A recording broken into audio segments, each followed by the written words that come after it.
Hey guys, Steven here, Fanatic Perspective. Hopefully, y'all can hear me okay. A lot of news I want to go over. Obviously, I'm making this right now. I'm just immediately following the news of Anthony Cook saying that he will never play another snap at the University of Texas.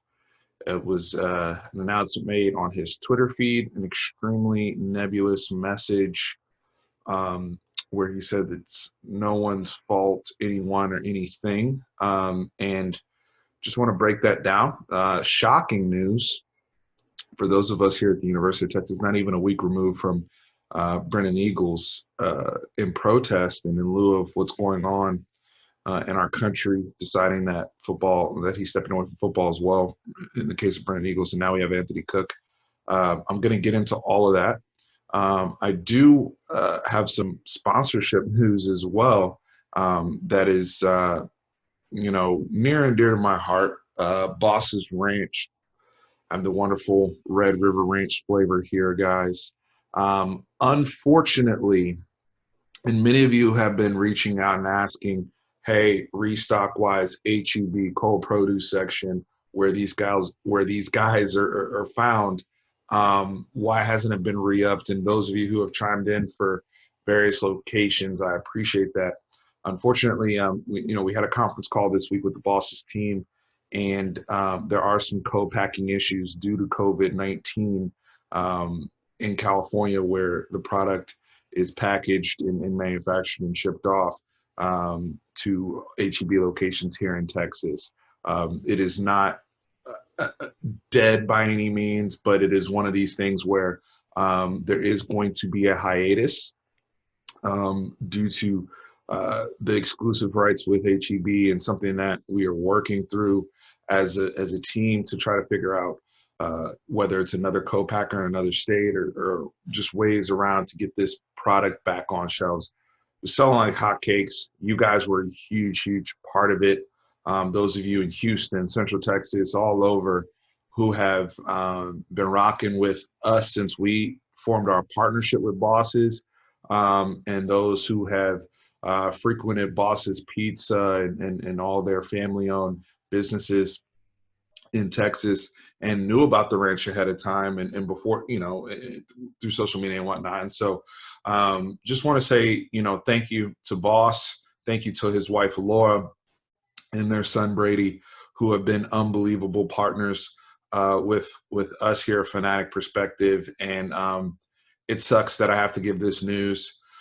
Free Bosses Ranch, HEB, hashtag Free Bosses Ranch. Let's get them another co-packer and get this wonderful product back on shelves. So for right now, if you can find it in stores and it's still fresh, get it. But unfortunately, COVID-19 and the ramifications of how it's impacted small businesses has been devastating. So, again, thank you to the Bosses Ranch family. And now moving on to the roller coaster that has been the 2020 Texas offseason. Look, the world of 2020 is crazy as it is, and we've talked about some of this stuff on the channel. By the way, we're probably going to do a live chat on Sunday. It's time to talk with you guys real time and just vent, rap, whatever we got to do, visit, whatever y'all call it, we got to do it. But in lieu of this Anthony Cook news, it's just another thing, this roller coaster ride that's been really since we defeated Utah in the Alamo Bowl. We played them on New Year's Eve, December 31st. So we played them New Year's Eve. Since then, all hell's broken loose within Texas football. Not all hell's broken loose, but it's been crazy. So following the Alamo Bowl, we have complete staff overhaul, right? Including a brand new offensive coordinator and a brand new defensive coordinator. Jordan Whittington changes positions. He moves from the running back room back to the wide receiver room. Kennedy Lewis gets suspended for the spring, but we don't have a spring because of COVID-19. Juwan Mitchell entered the portal and then was talked out of the portal. Denzel Okafor entered the portal and then was talked out of the portal. Just craziness. Tariq Black enters the portal at Michigan, and we land his services. Jahdae Barron from Connolly here in Pflugerville, uh, or North Austin, whatever you want to call it, leaves Baylor's highest rated recruit. Matt Rule goes to the Carolina Panthers. In comes Mr. Barron, which is actually much needed now because that cornerback DB position is position of need. So, and then recently, the last two stories, and if I'm forgetting a story, please remind me, it's been so much going on, or actually the last three stories. The Texas Longhorns, I would say from a Power 5 perspective, kind of taking the mantle of the Black Lives Matter and the protesting and standing up for their players. Tom Herman, everyone on the team, Josh Thompson, those who have been very, very outspoken, Jordan Whittington again, everybody out there leading the charge to where the Longhorns then go and protest and march to the state capitol, fully backed by the university. And so that's why I'm saying it's a roller coaster. Like, we have these peaks and valleys, right? And Brennan Eagles takes it a step further. We made the video last week with Tran where we reacted to that news, where in lieu of what's going on, and whether it's in protests or just, hey, focusing on worldly issues, football is not a priority to him right now, and he wants to drive awareness towards current social issues. And then today happens, and we have two stories break today.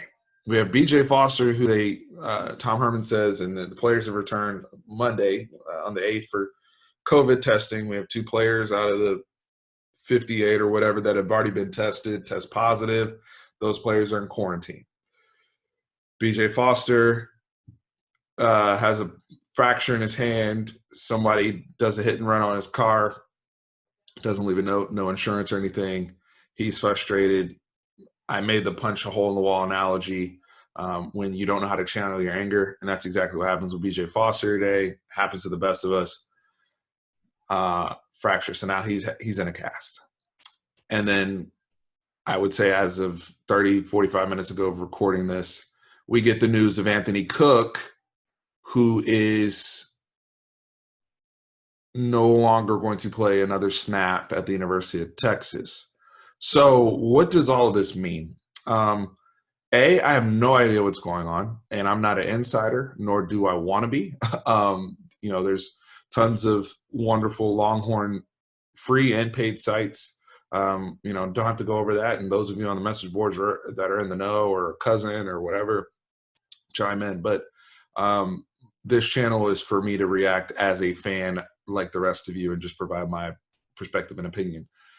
Anthony Cook, all I can say is this: from the way I'm reading his message and his words, I don't know if this is a Brennan Eagles situation because it sounded very permanent the way he worded it. And he didn't say he wasn't going to play football. He just said he wouldn't play another snap at Texas. So I don't know if this is an issue with, and I'm just purely speculating, if this is an issue with academics, if this is a personal family issue. If it is an issue with the civil unrest that's going on and whatnot, and he wants to do something else, if it's, I don't know. And anything beyond that, everything is speculation right now.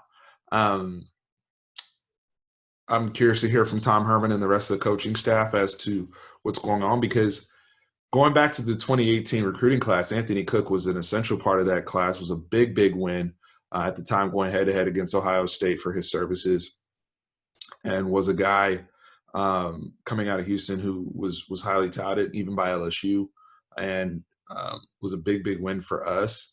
Had perfect prototype of athleticism, size for what you want at the corner position. Did he contribute a whole bunch while he was here in his first 2 years? No, but many of us had high expectations for him.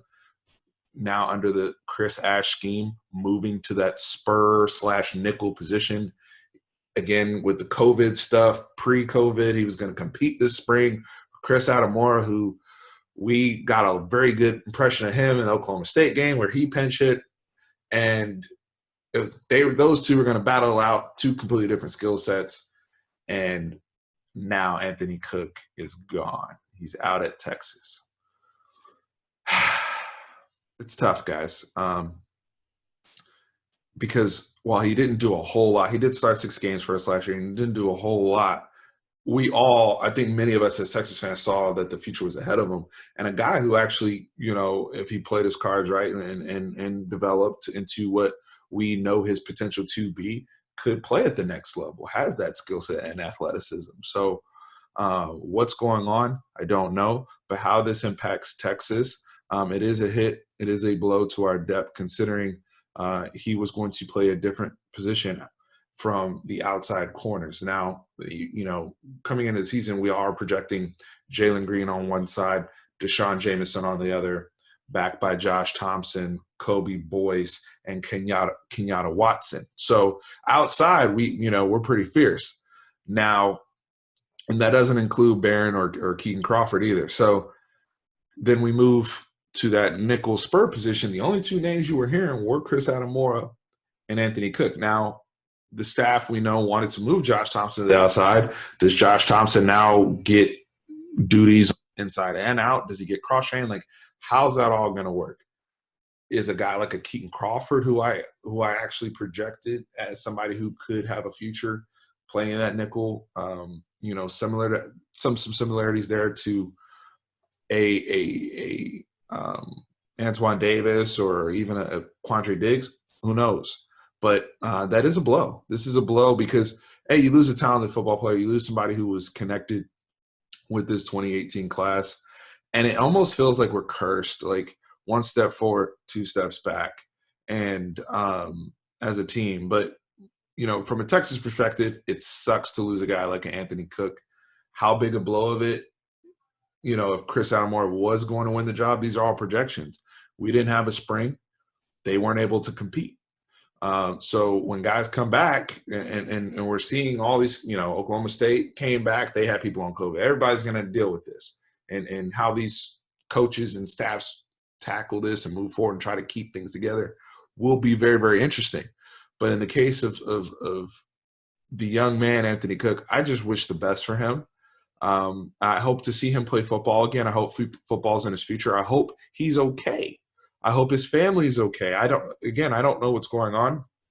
I know we're going to, people, the internet's fun. It's crazy. People are going to throw out some rumors and all sorts of miscellaneous things. But, for the sake of Anthony Cook, I hope for his well-being, I hope he's okay. For the sake of Texas, it's a blow. He's a talented player. He's a player that could help us in a myriad of ways, even from just merely a depth perspective, and it's tough. But during these times, we just got to be thankful for what we do have, thankful for the players that are there, and the guys that will line up and suit up in the burnt orange this fall. So best of luck to Anthony Cook. Again, I can't reiterate this enough. I hope he's okay. Guys, let me know in the comments how y'all feel about this. If you think we'll be fine, if you're really blown about it.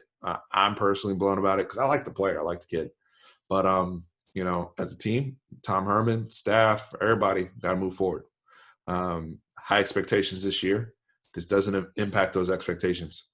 Not one iota. All right. So, again, I'll try to be doing a live on Sunday. We'll see what happens. But appreciate y'all.